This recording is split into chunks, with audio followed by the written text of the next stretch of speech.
Oh, babeta ke ponanga. Alléluia. Oh, babeta ke ponanga. Alléluia. Amolaki pati ponanga. Alléluia. Setela na maboko. Alléluia. Takuta mwana kai pona Yesu. Alléluia.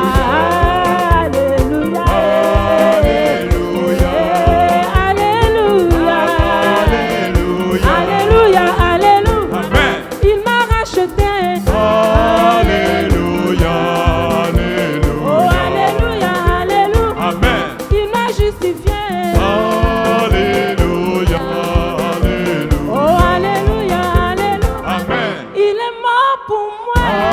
Alléluia. Alléluia.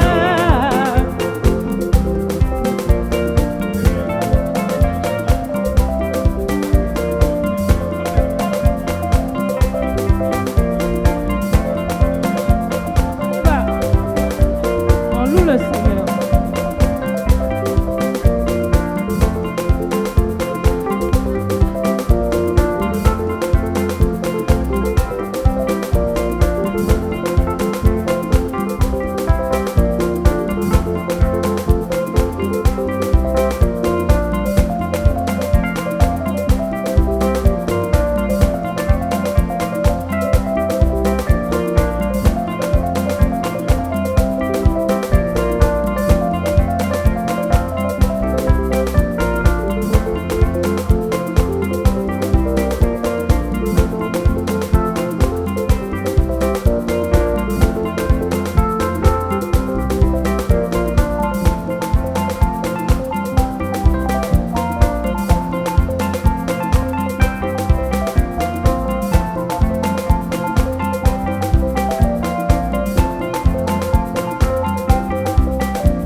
Oh, alléluia, alléluia. Amen. Il est mort pour moi.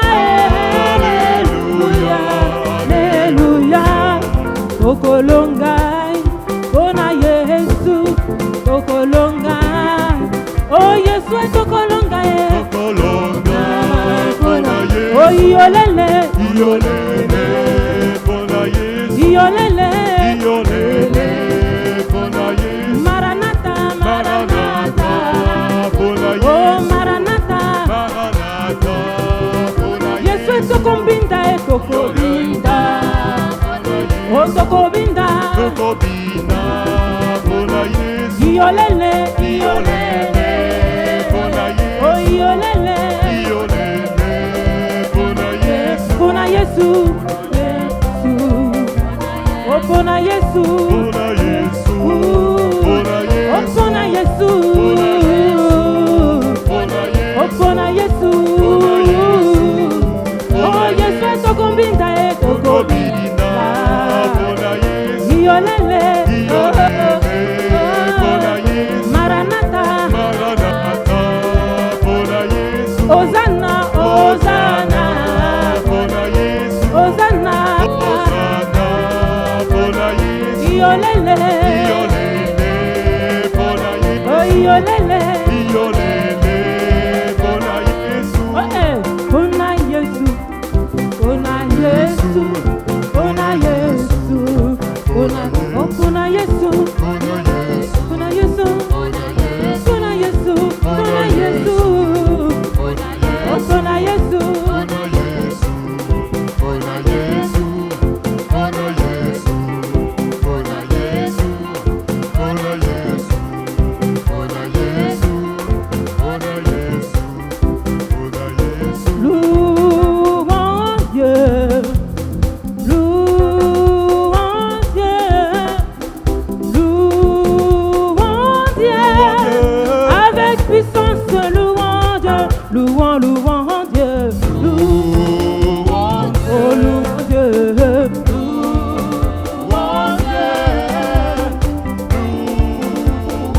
avec puissance, avec puissance, louons oui, louons Dieu, louons Dieu, louons Dieu, louons Dieu, louons Dieu.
est comment, il est bon, bon.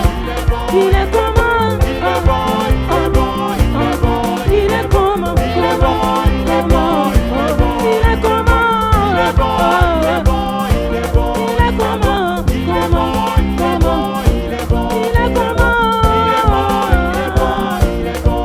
Il est comment, il est bon, il est bon, il est bon. Il est comment, il est bon, il est bon, il est bon. Il est comment, il est bon, il est bon, il est bon. Il est comment, il est bon, il est bon,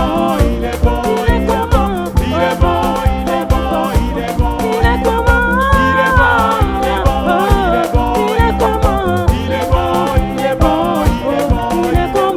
Il est comment, il est bon, il est bon, il est bon. Il est comment, il est bon, il est bon, il est bon. Dieu est comment, il est bon, il est bon, il est bon. Il est comment, il est bon, il est bon, il est bon, il est bon.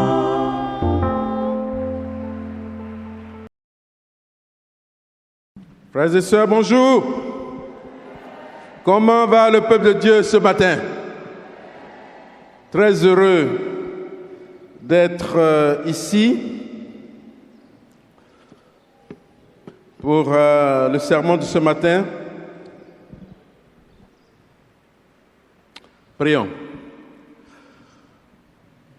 Père Saint, merci pour le Dieu grand et bon que tu es pour nous. Seigneur, tu nous as réveillés aujourd'hui avec la santé physique, la santé mentale, psychologique, surtout spirituelle.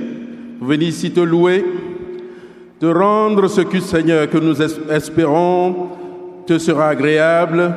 Sois avec nous en ce moment où nous jetons nos yeux dans ta loi parfaite, Seigneur, qui donne la vie.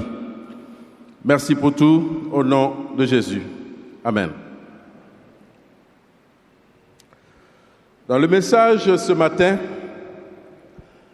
on va porter sur les dons et les ministères.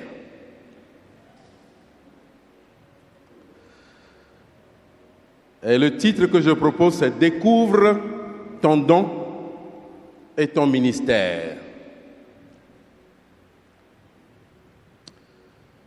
En général, ouais, nous avons les différents ministères, ministère des mariés, des célibataires, des adolescents, ministère des enfants.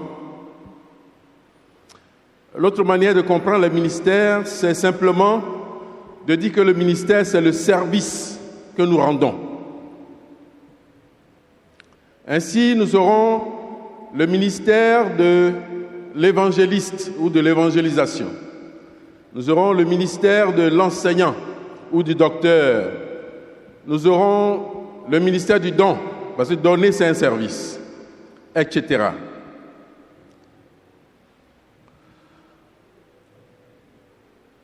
Alors, j'aimerais vous donner le contenu du message en même temps, de sorte que dans le développement, si tout n'est pas très clair, au moins, nous avons l'essentiel.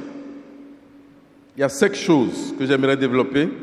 La première, c'est que tu es façonné. Je suis façonné par Dieu depuis ma naissance pour un ministère particulier.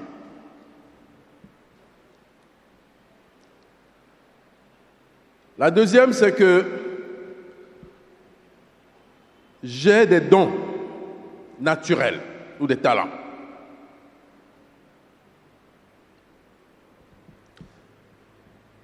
La troisième,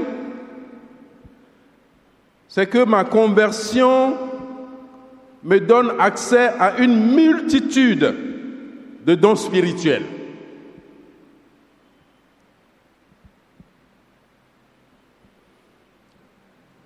Et la cinquième, c'est un appel à jouer à fond au poste. Puisque nous sommes dans une nation de football, voilà les différents postes. Jouer à fond au poste auquel Dieu m'a destiné. Jouer à fond à ce poste-là pour un impact dans la maison du Seigneur et pour inspirer les autres à me suivre. Donc voilà le contenu du message. Dès que je peux maintenant partir m'asseoir. Non, je vais développer. Romains 12, 11 à 13. Et je lis dans la Bible français courant. Romains 12, 11 à 13. La Bible dit « Soyez actifs et non paresseux. Servez le Seigneur avec un cœur plein d'ardeur. Soyez joyeux à cause de votre espérance. Soyez patients dans la détresse. Priez avec fidélité. Venez en aide aux frères et sœurs dans le besoin et pratiquez sans cesse l'hospitalité. » Donc Paul ici dit à l'église de Rome, soyez actifs. Sommes-nous actifs dans la maison de Dieu? Ou bien est-ce qu'il y a deux catégories de frères et sœurs? Ceux qui sont actifs et ceux qui ne viennent que les dimanches et retournent, on ne les voit pas jusqu'à l'autre dimanche. Donc la seule activité va être participer au culte et faire un peu de communion fraternelle et c'est fini. Alors que l'autre catégorie, 7 jours sur 7 est au travail pour sauver les perdus, pour faire la communion fraternelle avec les frères et sœurs. Tout à l'heure, on va aller en profondeur dans la communion fraternelle qui va au-delà des conversations que nous avons. Dans une équipe de football, il y a plusieurs postes. Et tous ne sont pas gardiens de but. Tous ne sont pas milieu de terrain. Tous ne sont pas buteurs. Le buteur peut ne pas être un bon gardien de but. Souvent, c'est le cas. Et c'est le centre de mon message pour dire que nous sommes façonnés de manière particulière. Donc, premier point, je suis façonné par Dieu de façon merveilleuse. Job dit, ou dans le livre de Job, chapitre 10, verset 8, version Louis II, la Bible dit ici, tes mains m'ont façonné ou formé, elles m'ont créé, elles m'ont fait tout entier. Et David dit un peu la même chose en Somme 139, verset 16. Donc notons les passages. À la maison, nous pouvons bien lire, parce que nous avons beaucoup de passages aujourd'hui. Somme 139, verset 16. David dit, quand je n'étais qu'une masse informe, tes yeux me voyaient. Et sur ton livre étaient tous inscrits les jours qui m'étaient destinés avant qu'aucun d'eux n'existât. Quand je n'étais qu'une masse informe dans le ventre de ma mère. Jérémie 1, verset 5, où Dieu dit à Jérémie, je te connaissais avant même de t'avoir formé dans le ventre de ta mère. Je t'avais mis à part pour me servir avant même que tu ne sois né. Et je t'avais destiné à être un porte-parole ou bien prophète auprès des nations. Dieu a un ministère pour toi, auquel il t'a destiné avant même que tu ne sois conçu. Maintenant, nous pouvons, toi et moi, nous pouvons vivre notre vie de manière à passer complètement à côté de cet appel-là. Et ma petite contribution aujourd'hui est de nous aider à commencer à aborder le processus pour pouvoir découvrir quel est cet appel-là. Éphésiens 2, verset 10. Paul dit, en effet, c'est Dieu qui nous a formés, il nous a créés dans notre union avec Jésus-Christ pour que nous menions une vie riche en actions bonnes, celles qu'il a préparées d'avance afin que nous les pratiquions.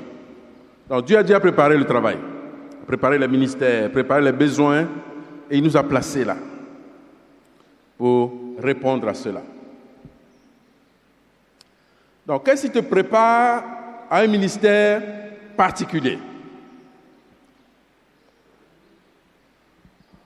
Oui, Dieu a déjà tout décidé, mais Dieu va te montrer le chemin de sorte que après tu puisses voir, identifier ce à quoi Dieu t'a destiné.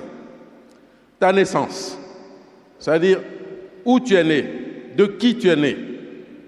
Ton enfance, tu as grandi où? Au village, en ville, dans tel endroit particulier. Les dons et les talents naturels que tu as développés. Tes passions. Connais-tu ta passion? C'est facile à connaître, hein? La passion, c'est ce à quoi ton cœur, ce vers quoi ton cœur s'incline. La chose, quand on va t'empêcher, tu vas quand même faire. Quand on va t'interdire, tu vas faire. C'est ça la passion. Connais-tu ta passion? Ta personnalité. Il y en a qui sont plus extravertis, ils aiment sortir, s'exprimer. D'autres sont plus introvertis. Ce n'est pas mauvais d'être introverti. Parce que tu réfléchis beaucoup, tu vis, tu conçois. Voilà, il n'y a pas un qui est bon, l'autre est mauvais. Toutes les personnalités sont bonnes. Les expériences de vie, expériences bonnes comme mauvaises, les voyages que nous avons effectués, les boulots que nous avons exercés, les apprentissages, même les maladies et les problèmes graves, problèmes financiers, crises, tout cela nous façonne. Il y a eu la crise en 2010 ici, crise post-électorale. À travers cette crise, la nation tout entière s'est forgée quelque chose. Je ne sais pas quoi, mais je suis sûr. Parce qu'en toute chose, Dieu travaille. Amen, frères et sœurs. Dieu nous façonne.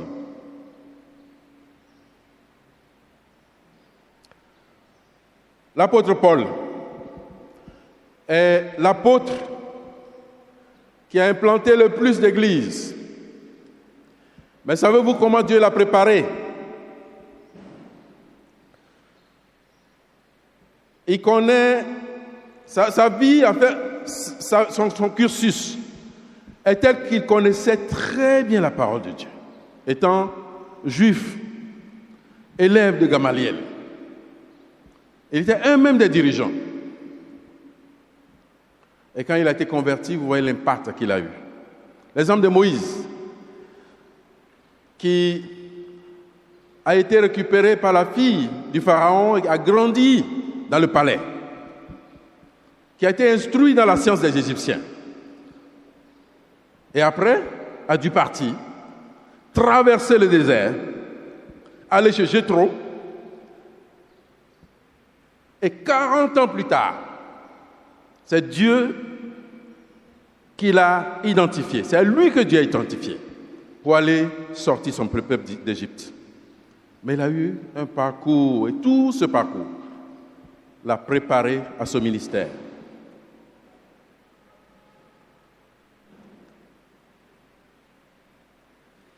Donc, le défi pour moi aujourd'hui, c'est de voir à quoi Dieu m'a préparé par mon parcours.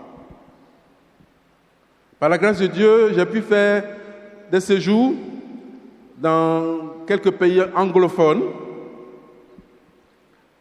Et voilà, aujourd'hui, c'est en train de servir l'Église. Quand nous recevons des prédicateurs anglophones, je suis en mesure d'interpréter pour eux, pour que le peuple de Dieu puisse recevoir le message. J'ai fait des études en économie, en gestion, et Dieu m'a utilisé pour gérer, pour administrer les finances de l'Église et de Hope. Et d'ailleurs, regarde dans ton parcours. À quoi est-ce que Dieu t'a préparé de façon particulière? Parce qu'à la fin, pour être une église qui grandit bien et grandit vite, il faut que chacun soit à son poste. Ben, si tu me mets ici pour chanter, je ne sais pas ce que ça va donner. Parce que ce n'est pas mon don, ce n'est pas mon talent. Deuxième point. Je découvre mes dons et mes ministères. Je découvre mes dons et mes ministères. Alors, je vais lire ici une série de passages qui disent la même chose. Et c'est comme ça qu'on sait que vraiment c'est ça le message de Dieu. Parfois, vous allez voir dans la Bible des passages qui disent quelque chose et c'est à ce seul endroit que cette chose est dite. Ne fondez pas une doctrine là-dessus. Cherchez cela dans d'autres passages de la Bible. Et là, vous savez que le message est vraiment, ou l'interprétation est vraiment correcte. Moi, je commence par un passage que nous connaissons très bien, Jean 13, verset 35. Jean 13, 35. Pour parler de l'amour, à ceux-ci tous connaîtront que vous êtes mes disciples, si vous avez de l'amour les uns pour les autres. L'amour est défini comme le don supérieur. Il n'y a rien qui dépasse l'amour.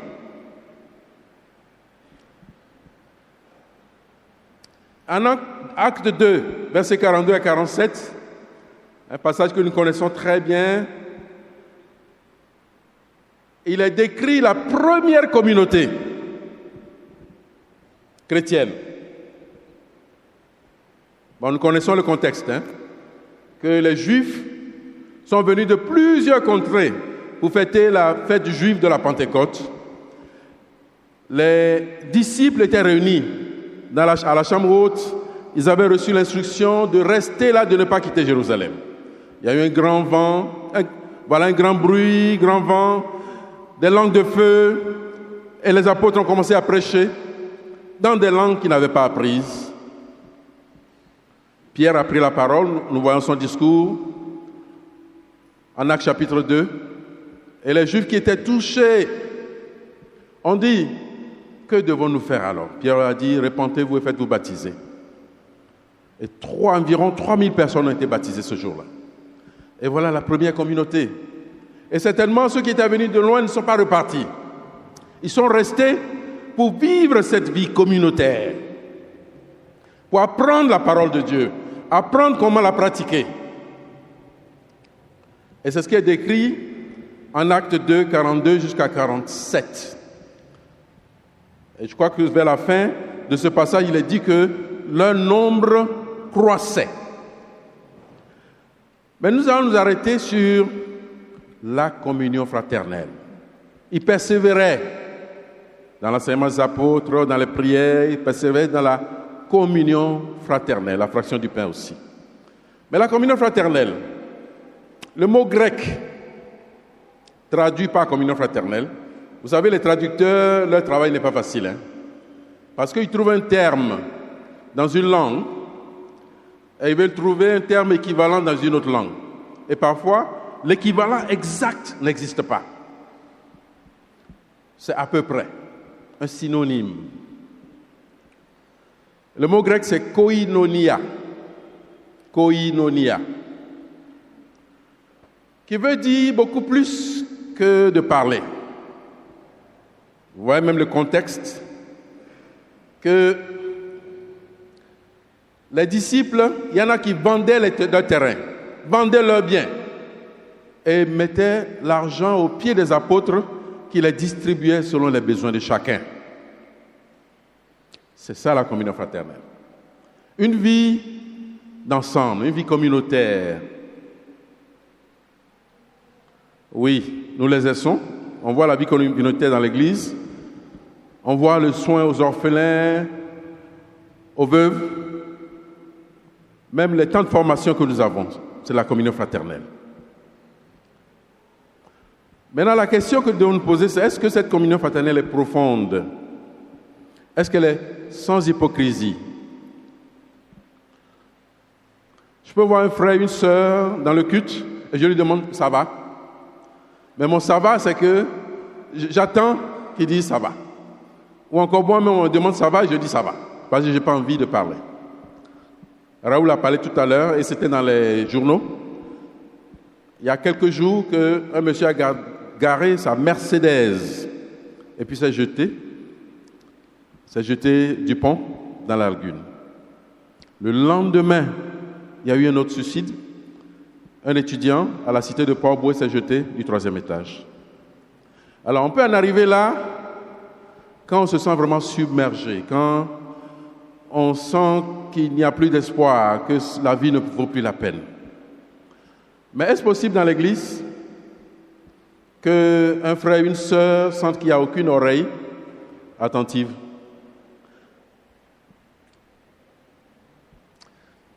Ça va être un drame qu'un frère ou une sœur ait un problème dans l'Église et qu'aucun autre frère ou une sœur ne soit là pour détecter déjà que la personne est submergée, pour s'asseoir. Même si ce n'est pas immédiatement, on peut dire, je donne rendez-vous demain.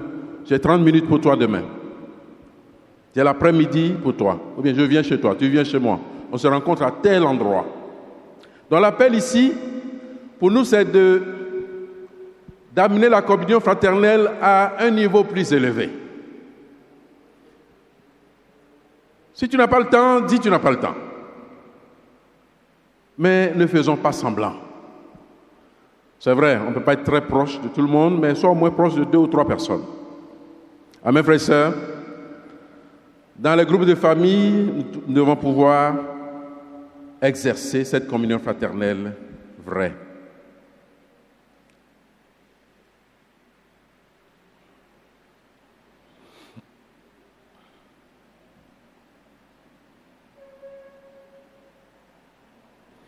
Dans les petits groupes. Alors, notre zone aux 2 plateaux est une petite zone, nous sommes une trentaine.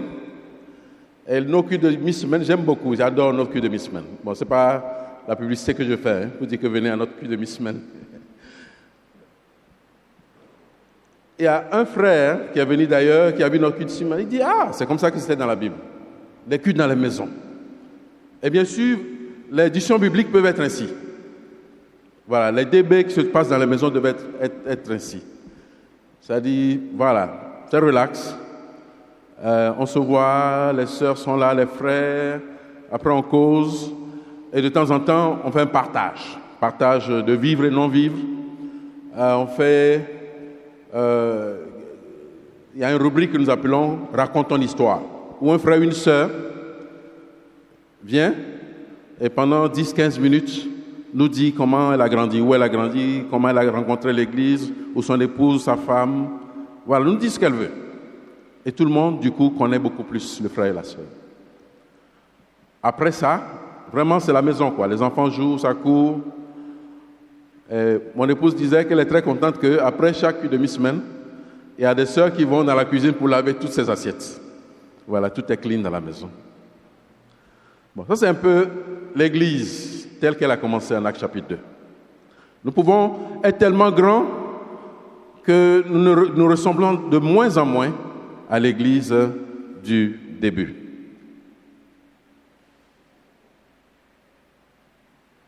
Donc retournons à cela, frères et sœurs. Amen, frères et sœurs. Maintenant, les dons spirituels. Je vais aller sur les dons spirituels rapidement. Alors, bien sûr, l'amour que j'ai mentionné tout à l'heure, c'est le don le meilleur. On va aller sur les autres. 1 Pierre 4, verset 10 à 11. 1 Pierre 4, verset 10 à 11. Et je lis, que chacun de vous utilise pour le bien des autres le don particulier qu'il a reçu de Dieu. Vous serez ainsi de bons administrateurs des multiples dons divins. Que celui qui a le don de la parole transmette les paroles de Dieu. Que celui qui a le don de servir l'utilise avec la force que Dieu lui accorde. Il faut qu'en toute chose, gloire soit rendue à Dieu par Jésus-Christ, à qui appartient la gloire et la puissance pour toujours. Amen. Je lis les autres passages. 1 Corinthiens 12. 1 à 11. Notez, s'il vous plaît. 1 Corinthiens 12, 1 à 11. Pour ce qui concerne les dons spirituels, je ne veux pas, frères et sœurs, que vous soyez dans l'ignorance. Vous savez que lorsque vous étiez païens, vous vous laissiez entraîner vers les idoles muettes, selon que vous étiez conduits. C'est pourquoi je vous déclare que nul, s'il parle par l'Esprit de Dieu, ne dit « Jésus est anathème ». Et que nul ne peut dire « Jésus est le Seigneur » si ce n'est par le Saint-Esprit. Verset 4. Il y a une diversité de dons, mais le même Esprit. Une diversité de ministères, mais le même Seigneur. Une diversité d'opérations, mais le même Dieu qui opère tout en tous. Or, à chacun, la manifestation de l'Esprit est donnée pour l'utilité commune. Verset 8. En effet, à l'un est donnée par l'Esprit une parole de sagesse, à un autre une parole de connaissance selon le même Esprit. Verset 9. À un autre la foi par le même Esprit, à un autre le don de guérison par le même Esprit, à un autre le don d'interpréter les miracles, à un autre la prophétie, à un autre le discernement des esprits, à un autre la diversité des langues, à un autre l'interprétation des langues. Verset 11. Un seul et même esprit opère toutes ces choses, les distribuant à chacun en particulier comme il veut. Voilà le premier passage. J'en lis d'autres rapidement avant de faire le commentaire. Il ne me reste que 19 minutes.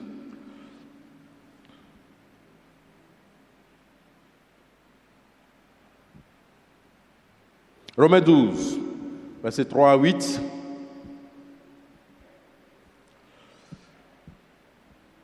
Par la grâce qui m'a été donnée, je dis à chacun de vous de n'avoir pas de lui-même une trop haute opinion, mais de revertir les sentiments modestes, selon la mesure de foi que Dieu a départie à chacun. Car nous avons plusieurs membres dans un seul corps, et que tous les membres n'ont pas la même fonction. Ainsi, nous qui sommes plusieurs, nous formons un seul corps en Christ, et nous sommes tous membres les uns des autres. Puisque nous avons des dons différents, selon la grâce qui nous a été accordée, et que celui qui a le don de prophétie, que celui qui a le don de prophétie l'exerce, selon l'analogie de la foi. Que celui qui est appelé au ministère s'attache à son ministère. Que celui qui enseigne s'attache à son enseignement. Que celui qui exhorte à l'exhortation. Que celui qui donne le fasse avec libéralité. Que celui qui préside le fasse avec zèle. Que celui qui pratique la miséricorde le fasse avec joie.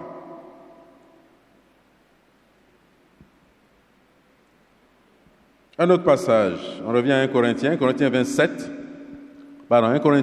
12, 27 à 31. 1 Corinthiens 12, 27 à 31. Vous êtes le corps du Christ et vous êtes ses membres. Chacun pour sa part, et Dieu a établi dans l'Église, premièrement, les apôtres, secondement, des prophètes, troisièmement, des docteurs, ensuite, ceux qui ont le don des miracles, et ceux qui ont les dons de guérir, de secourir, de gouverner, de parler plusieurs langues. Autre passage, notez seulement. Éphésiens 4, 11 à 12, c'est toute une étude que nous pouvons continuer à la maison. Éphésiens 4, 11 à 12. Et il a donné, le il c'est Jésus-Christ. Et il a donné les uns comme apôtres, les autres comme prophètes, les autres comme évangélistes, les autres comme pasteurs et docteurs, pour le perfectionnement des saints, en vue de l'œuvre du ministère et de l'édification du corps de Christ. Et je lis le dernier dans la série.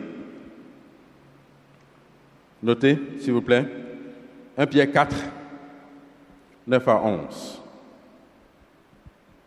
1 Pierre 4, 9 à 11. Soyez hospitaliers, les uns à l'égard des autres, sans mauvaise humeur, que chacun de vous utilise le bien des autres, que chacun de vous utilise pour le bien des autres, le don particulier qu'il a reçu de Dieu. Vous serez ainsi de bons administrateurs des multiples dons divins. Que celui qui a le don de la parole transmette les paroles de Dieu. Que celui qui a le don de servir l'utilise avec la force que Dieu lui accorde. Il faut qu'en toute chose, gloire soit rendue à Dieu par Jésus-Christ, à qui appartiennent la gloire et la puissance pour toujours. Amen, frères et sœurs.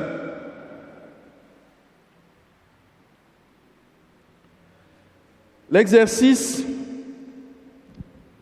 c'est de découvrir ce à quoi Dieu nous a préparés. Il y a des ministères communs, des responsabilités communes, et la plus grande, c'est l'amour. L'amour envers les perdus, pour évangéliser, annoncer la bonne nouvelle, l'amour envers les frères et sœurs. Ça, c'est très commun. Ensuite, il y a ce à quoi Dieu nous a préparés. Tous ne seront pas évangélistes. Tous ne seront pas enseignants, du moins à un certain niveau. Mais la Bible énonce ici, surtout en Romains chapitre 12, que celui qui fait, qu'il le fasse, avec la force que Dieu lui donne. Et le passage parle même de donner. Est-ce que c'est une seule personne qui t'a donné? Nous devons tous donner. Mais peut-être qu'il y en a qui ont la main plus généreuse que d'autres. L'hospitalité. Peut-être que ta maison est encore plus ouverte que celle des autres. Mais l'idée ici, c'est que, oui, nous tous, nous devons le faire. Mais si tu le fais, fais-le à fond. Fais-le bien, fais-le beaucoup.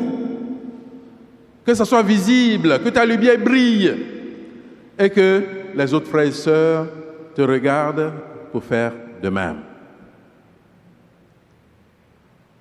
Dans chacun de voir, dans toute la liste. Okay?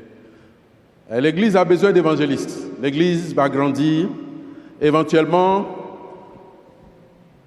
dans les générations plus futures, il faudra que l'Église soit à proximité de chaque village. Et nous aurons besoin de beaucoup d'évangélistes.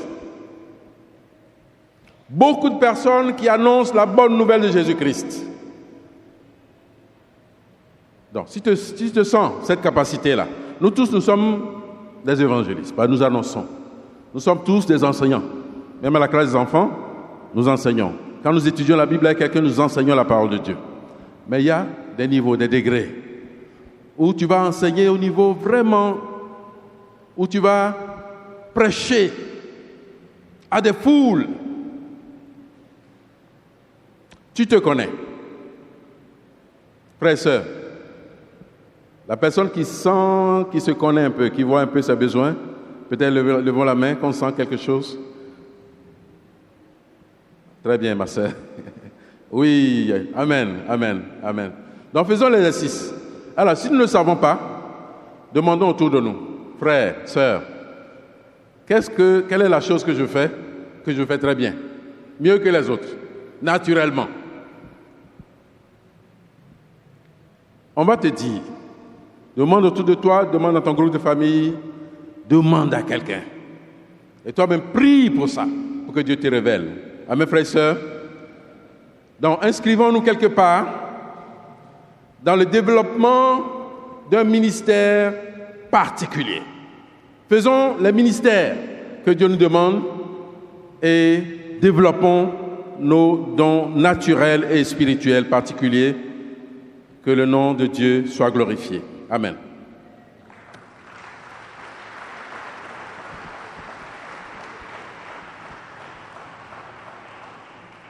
Prions. Seigneur, merci. Ta parole, Seigneur, qui est claire pour nous, Seigneur. Merci de nous avoir formés, façonnés, Seigneur. Merci pour les expériences de vie que nous avons eues, les apprentissages que nous avons eus, les personnes que nous avons côtoyées, Seigneur. Merci pour le ministère que tu mets devant nous, Seigneur, pour le perfectionnement des frères et sœurs. Père, continue de prendre soin de ton Église. Père, nous avons de grands rêves, Seigneur. C'est ce que tu nous as demandé. Nous t'aimons beaucoup. Merci de nous utiliser. Au nom de Jésus. Amen.